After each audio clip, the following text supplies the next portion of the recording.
Hello, I'm Mike Collins, and welcome to Glassless Chaps, a tier short. As you may have noticed, here at the Infinite Escape Room we love a drink, and in these occasional bonus episodes, we'll take a short break from puzzles and banter to wax lyrical about the drinks that we love. In this episode, your boy Sweet Danny Nicholls will be sharing his affection for a stout and classy tipple, Guinness.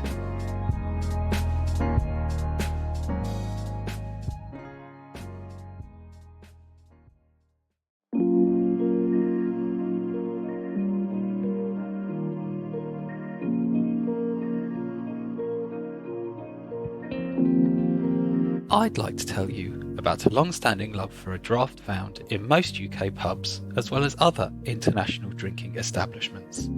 Crafted in the heart of Dublin and known for its iconic dark colour and white foam top, I'm of course referring to the wonder that is Guinness. Sometimes seen as an acquired taste, I began this long-standing relationship with this wonderful elixir in my late teens, early 20s, when new to the pub scene and still hunting for a default drink of choice. Something that I could order with confidence, knowing that it would likely be on tap and available, and would without any doubt be able to quench my thirst. It was during this time of alcoholic exploration that one evening out I sampled my first pint of Guinness, and what a revelation it was! Clocking in at around 4.2%, it's not the booziest of beverages, but the refreshing experience of piercing through that trademark creamy topper and diving into a rich, delicious beverage is one that I have come to relish for many years, as it has become my default pint of choice. Not to everyone's liking, some describe it as too heavy or compare it to drinking a cake. I personally love that it's a sturdy drink to really get stuck into, sometimes a little bit more than I should, as I recall one Christmas Eve bar crawl where I managed to get about 12 down me in one evening, which was no mean feat considering others were drinking much lighter brews which were easier to neck. I was fortunate enough one weekend away to Dublin to get the chance to see where the magic happens. The rich aromas and the history of this wonderful libation made for a wonderful afternoon, topped off with the chance to visit the in-house bar and sample the wonders straight from the source. Many say that the taste is much different on its home soil, and they're not wrong. The beverage takes on an almost silky quality, with that ivory topping even creamier than I thought possible. It was incredible. Many on the tour, including my now fiancée, had commented that they're not usually fans, but were very much enjoying their pint here. The delights didn't stop there, as their bar menu had a cocktail menu, and one of the drinks caught mine and my partner's eye. A simple mixture of Guinness and champagne, labelled the Black Velvet. While I'm aware some of the folks who hail from Ireland deem anything mixed with Guinness as sacrilege, they tasted like the staple drink had a posh evening out at the Ritz with its best suit on, and was good enough to warrant seconds and thirds.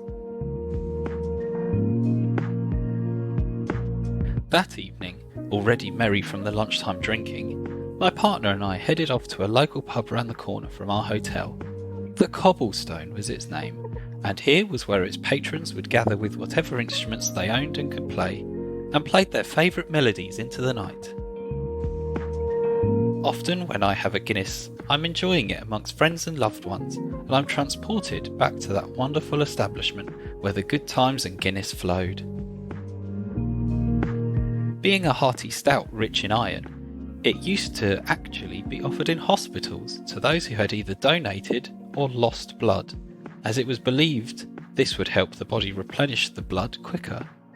A 2003 study also found that it can reduce the risk of blood clots and heart attacks by aid of the antioxidants contained within. Who doesn't want a pint that makes you healthier? Truly the elixir of life. While the wonderful folks at the Guinness factory have provided the means to have a pint at home in a can, I personally have never found it to be quite the same as a tall, cool pint straight from the bar pump. Because of this, and the current coronavirus situation, it's sadly been many moons since I've had one, and it's one of the small pleasures I'm looking forward to when the world returns to some semblance of normality, to be enjoyed amongst friends and colleagues as we share in the merriment of being allowed out once again.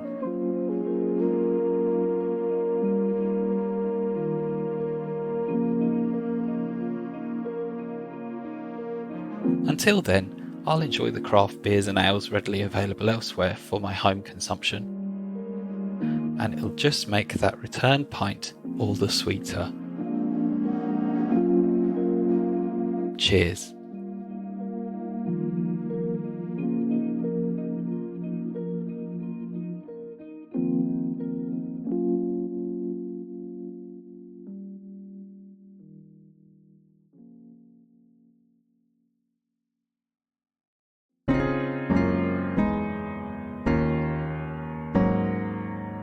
This has been Glassless Chaps, an Infinite Escape Room short. You can subscribe to the Infinite Escape Room wherever you get your podcasts, and follow and get in touch via Facebook and Twitter at tier_podcast.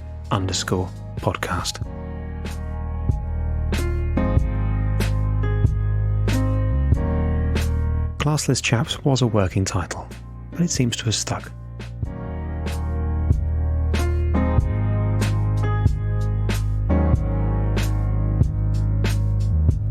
Thanks, and see you next time.